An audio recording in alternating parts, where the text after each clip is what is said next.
This is Plant-Based Briefing Episode 4, The Path to Recovery Through Nutrition, Our Most Important Defense Against COVID-19, by Colin Campbell, Ph.D., from plantpurecommunities.org. And I'm your host, Marian Erickson, and this is the curated content plant-based podcast where I read to you posts and articles from experts with their permission on a variety of topics related to plant-based healthy, compassionate, and sustainable living. Today's post is by Colin Campbell, Ph.D. He was referred to in Episode 1 as the person who coined the term plant-based and then whole food plant-based. He's considered by many to be the father of modern-day nutrition studies. Dr. Campbell is co-author of the New York Times best-selling book, The China Study, and a bio-nutritional researcher with over 60 years of experience in the field of nutritional science, and is the founder of the Colin Campbell Center for Nutrition Studies. Dr. Campbell wrote this article for Plant Pure Communities, which is a nonprofit organization founded by his son Nelson Campbell, following the release of the 2015 documentary Plant Pure Nation.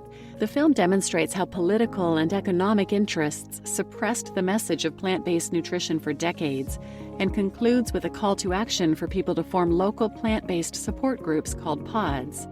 Plant Pure Communities offers a wealth of resources to support these local groups. Check them out at plantpurecommunities.org. And I also really recommend the documentary Plant Pure Nation. It's one of my favorite plant-based health and nutrition documentaries. And I'll be reading to you Part 2 of Dr. Campbell's commentary, and we'll link to Part 1 in the show notes. But to summarize Part 1, he concludes with, in short, a whole food plant-based diet can 1. Prevent, perhaps even reverse, the chronic degenerative diseases which make older individuals more susceptible to COVID-19, while 2. Simultaneously increasing immunity by inactivating the COVID-19 itself. Consuming this diet does not mean we won't get infected by the virus, but it should increase our defenses to avoid the worst effects from the infection, and in doing so help to flatten the curve of hospitalizations. Now let's get to today's plant-based briefing. The Path to Recovery Through Nutrition, Our Most Important Defense Against COVID-19, Part 2, by Colin Campbell for plantpurecommunities.org. This is a follow-up to my earlier commentary on a relatively unknown way to think about COVID-19. Before reading further, it would be helpful, if you have not done so, to read or reread that earlier commentary. In the meanwhile, let's not forget to play it safe and follow the social distancing and other recommendations of the Centers for Disease Control and Prevention, CDC. Here, I ask a question I've heard on more than one occasion. Is it possible with this crisis that nature is reminding us once again that we might have strayed too far from her fundamentals? As summarized in my earlier commentary, does the low-protein, whole-food, plant-based diet, known to comprehensively prevent and sometimes even reverse a broad range of chronic degenerative diseases, act in a similar way to minimize viral diseases? In the laboratory, we showed that animal protein promotes liver cancer initiated by the hepatitis B virus, giving a striking response that was similar to carcinogen-initiated liver cancer. In a follow-up human study in China and Taiwan, consumption of plant-based foods, estimated by several factors, associated with inactive hepatitis B virus antibodies, while animal-based food, albeit a relatively small amount, associated with active virus, HBV antigen.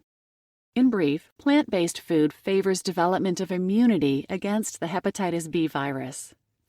Although specifically investigating hepatitis B virus, there is substantial evidence that, unlike drugs targeted to specific disease endpoints, nutrition, the kind that benefits a range of chronic degenerative diseases, also should be expected to affect a range of viral diseases as well.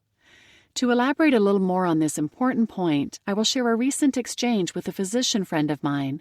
His comments to me are similar to what others will likely say, so I thought it might help to spend a little time discussing his criticism. He wrote to me the following: "But hepatitis B virus is a totally different viral entity than COVID-19, and it's an unacceptable scientific extrapolation to assume what worked for one virus will work for another. In the same way that we cannot use Tamiflu or other conventional antivirals against the coronavirus, because Tamiflu-like drugs were designed to act on influenza viruses, a different viral entity with different surface enzymes than the coronavirus, what proof do you offer that what may have been effective against hepatitis B virus will help with the coronavirus?" The beginning of my response rests on this important fact: Tamiflu or any other drug does not behave like nutrition. A whole food plant-based diet rich in phytochemicals and other nutrients generates a holistic response by enabling the body to achieve optimal health through complex and synchronous metabolic pathways that ultimately affect every aspect of its functioning. This is why a plant-based diet addresses a wide range of chronic conditions. Tamiflu, in contrast, is a targeted therapy designed to deal with a narrow subset of flu viruses at most. Through the lens of Tamiflu, the differences between viruses become important because it is a technological solution focused on a specific viral endpoint. In contrast, when we give the body the proper nutrition so that it can optimize its countless functions, this optimization includes the body's immune system, a system that is highly adaptable.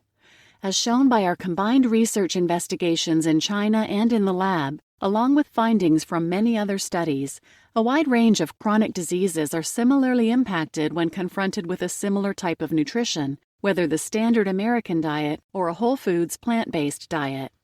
Compared to the logic for using targeted drugs, this is a very different type of causality. From another perspective, let's say that among this range of diseases affected by diet, we discover that we can treat one of these diseases by a targeted drug. Since this drug intentionally was not designed to work on other diseases, this is not a sufficient argument to dismiss nutrition, whose property, in contrast, is to work on a broad variety of chronic disease conditions. It just so happens that plant-based nutrition, by definition and by demonstration, acts comprehensively on a wide range of chronic conditions.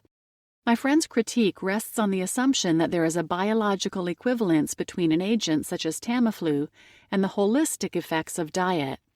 And keep in mind that the holistic effects of diet are actually expressed through the body, working to achieve optimal health. So my friend is really equating a singular human-created technology, Tamiflu, with the body's natural ability to produce and sustain health under ideal conditions, the right nutrition. As noted earlier, our studies in China on diet and lifestyle about 3 decades ago included research on the hepatitis B virus, whose powerful ability to cause liver cancer, we learned, is strongly controlled by nutrition. This research suggests a larger nutrition-viral connection. Although different viruses produce different outcomes, we should not lose sight of their common features, especially in the manner in which they infect a host. Viruses having their own genetic components, DNA, RNA, penetrate our body's healthy cells and then use their machinery in various ways to reproduce their viral selves.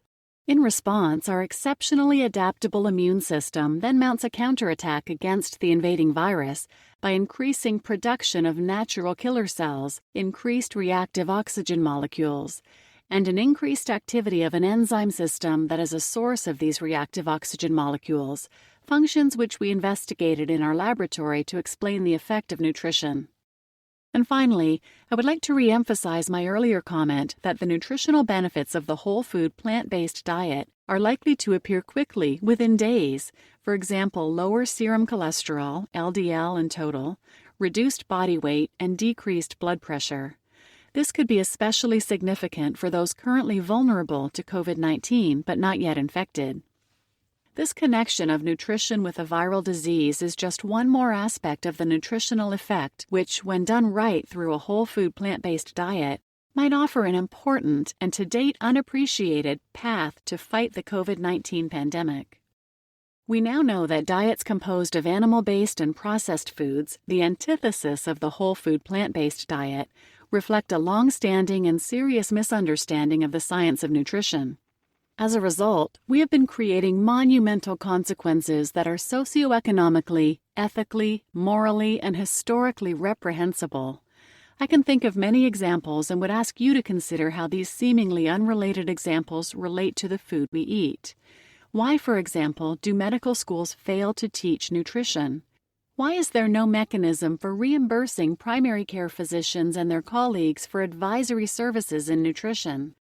Why, among the 27 U.S. National Institutes of Health, is there not a single institute dedicated to nutrition? Why do we ignore the approximate 150,000 preventable deaths per month, medical errors, prescription drugs, and nutritionally caused chronic diseases? when we are so concerned, and rightly so, about the tens of thousands of COVID-19 deaths? Why do we spend more per capita on drugs than any economically developed country in the world, while ranking 44th in life expectancy? Why is the consumption of livestock the #1 cause of global warming? Why is our healthcare system so expensive while failing to adequately insure all our citizens? Why are we able to buy politicians beholden to this system? I can easily think of many similar questions, all of which arise from our lack of understanding of nutrition. I know well there are talking heads in our media who understand these concepts after having read my book, The China Study, some even having spoken to me, yet not once have I heard them mention the word nutrition. Why is this? If we can't tell people the truth of nutrition in a time of crisis, when so many are suffering from COVID-19, and we must restart our economy to avoid yet further suffering, when will we have the courage to do so? Trillions have been spent on the suppression of this truth.